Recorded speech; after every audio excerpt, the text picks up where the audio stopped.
नम गोविंद। आइए आज चरित्र के बारे में प्रकाश डालते हैं। चरित्र क्या है,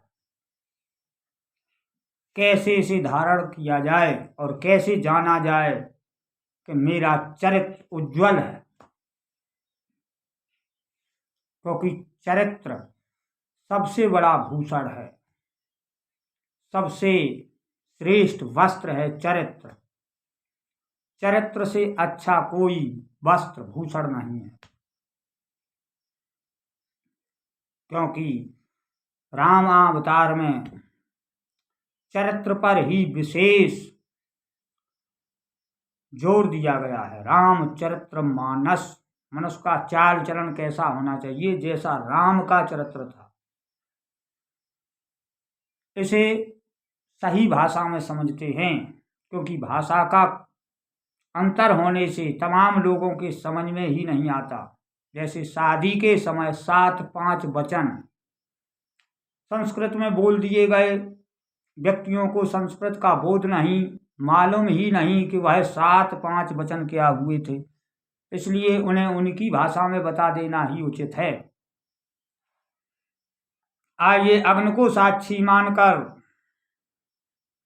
धर्म पत्नी स्वीकार की जाती है और पत्नी की तरफ से पुरुष स्वीकार किया जाता है। अग्नि गवाह है, अग्नि साक्षी है, अग्नि महादेव है, अग्नि सत्य स्वरूप है। तो वचन दिया जाता है और स्थान दिया जाता है अर्धाग्नि का।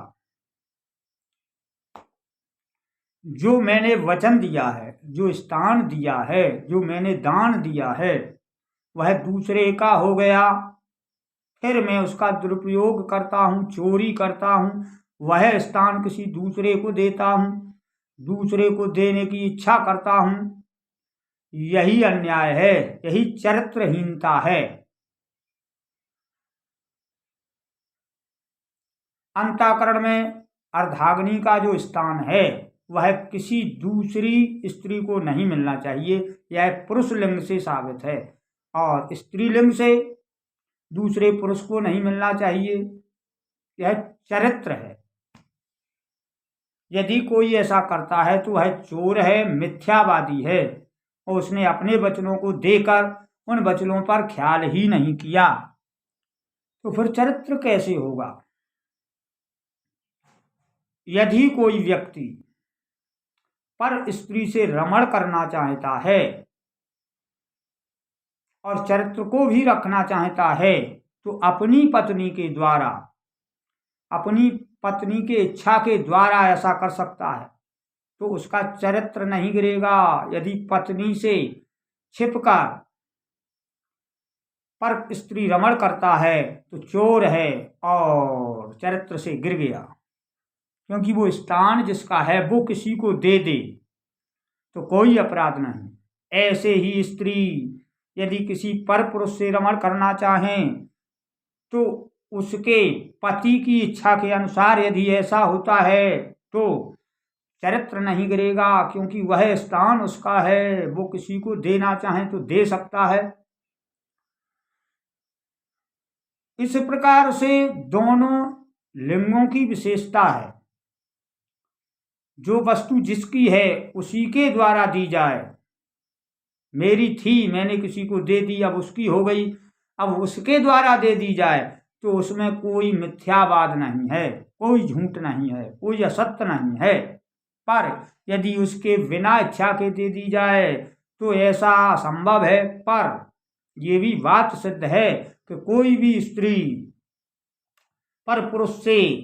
पर स्त्री से रमण करने का आदेश नहीं देगी, कोई भी पुरुष पर पुरुष से रमण करने का आदेश नहीं देगा, और फिर भी तुम्हारी इच्छाएं हैं तो यह चोरी है, चोरी है। जो पुरुष इस प्रकार से चरित्र को जानता है और अपनी अर्धाग्नि को हृदय में धारण करता है, या जो स्त्री अपने पुरुष को हृदय में धारण करती है, अन्य किसी पुरुष को स्थान नहीं देती, या जो पुरुष अपनी पत्नी को हृदय में धारण कर अन्य पत्नियों को स्थान नहीं देता, वह विश्व विजयी है।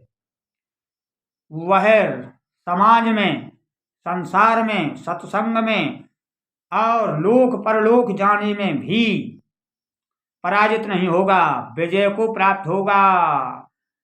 रण में भी तेजस्वी रहेगा, समाज में भी तेजस्वी रहेगा और सत्संग में भी तेजस्वी होगा।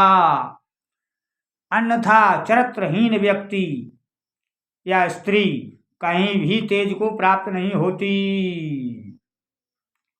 यह जानना जरूरी है कि जो वस्तु जिसे दे दी गई है वो उस पर उसी का अधिकार होता है, मेरा नहीं। एक कवि ने तो यहां तक कहा है कि मेरा मुझ में कुछ नहीं, मेरा मुझ में कुछ नहीं है, सब कुछ लिया उधार, सब कुछ उधार लिया है। लोहा सब उन लोगों का, मेरी केवल धार। मेरा मुझ में कुछ नहीं है, सब कुछ उधार लिया है और लोहा सब उन्हीं लोगों का है, मेरी तो मात्र धार है। यानी कि यहाँ सब कुछ उसी परमेश्वर का है, मेरा तो मात्र कर्म है, कर्म रूपी धार अच्छी लगाइए। यानी कि मात्र कर्म ही मेरा है और कुछ मेरा नहीं है, और जो मेरा है उसे मैं बर्बाद कर रहा हूँ और कुछ अपना मान रहा हूँ, जो मेरा है ही नहीं। मेरा तो मात्र कर्म है, इसलिए कर्म के द्वारा चरित्र को जानिए और चरित्र श्रेष्ठ बनिए। अपने हृदय में अपनी पत्नी को धारण करके विश्व विजयी हो जाइए और स्त्रियां अपने पुरुष को हृदय में धारण कर विश्व विजयी हो जाएं। यही चरित्र है। यदि किसी को स्थान दिया जाए तो जिसकी जो जगह है वो स्वयं दे सकता है।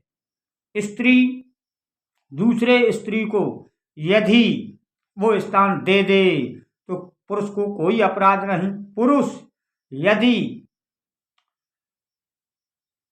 वो स्थान किसी दूसरे पुरुष को दे दे तो स्त्री का कोई दोष नहीं, पर इनकी बिना अनुमति के जो स्थान दिए जाते यही चरित्रहीनता है, यही चोरी है, यही व्यभिचार है। और जो सत्यप्रज्ञ जिसकी जो वस्तु है वही उसे देता है, तो यही चरित्र है, यही सत्य है।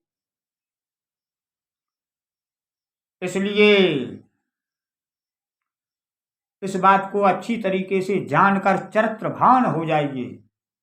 चरित्र ही विजयी होता है और चरित्र ही लोक और परलोक दोनों को बनाता है। चरित्र से ही हरिदरस होता है, चरित्र से ही अपने अंदर छिपा हुआ वह नारायण प्रकट होता है। वैसे तो वो सब में है, सब घट मेरा साइया सुनी से जिन को, और बलिहारी उन घटन की जिन घट पर कट हो। वो सब में है पर उन घटों की बलिहारी जिनमें प्रकट